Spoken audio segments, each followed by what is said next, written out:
here's what I've got. I've got my WeMOS Mini set up over here, servo in the middle, SG90, and my app over here, RemoteXY. And what I'm going to do is I've got a 2-servo system, and I want to change this servo to be a horizontal oriented servo. So I'm going to show you how easy it is to do that, and I'll fire up OBS to do that for you. Okay, so this is the RemoteXY website.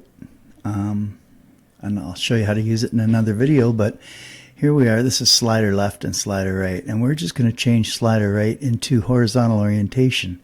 So I've selected it, and you just go down here to orientation horizontal and bring it into position, and that looks good. Okay, now you go get source code, and it generates, based on all your configuration, it generates the Arduino source code. Now the only part that I need is this right here, which defines the user interface layout, and that's all I've changed, just the layout. So I'm going to copy that. Sorry about the flickering video, that's OBS, I'll have to fix that. And then you go into your Arduino code. So here is my Arduino code for this project, and so this was originally generated by RemoteXY, and here's the part I have to modify right here. Okay, there's that, essentially it's like a data statement. I wonder why that's doing that. What if I shut that off? There we go. And okay, so I'll just copy this, and oh, actually that's what I copied. I'm going to paste now.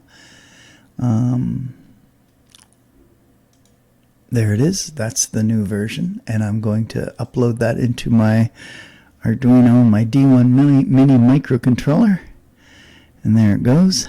And now I'll switch back to the camera and see if it works. I will reconnect to my D1 mini, which is this one. And let's see if it loads up, and we'll see if the user interface has changed as it should. Look at that, beautiful. So there's our new slider is, oh, there we go. Yeah, there she works. That's this slider, this servo is kind of flaky. I just repaired it, but it's not working at 100%. So anyway, there you have it.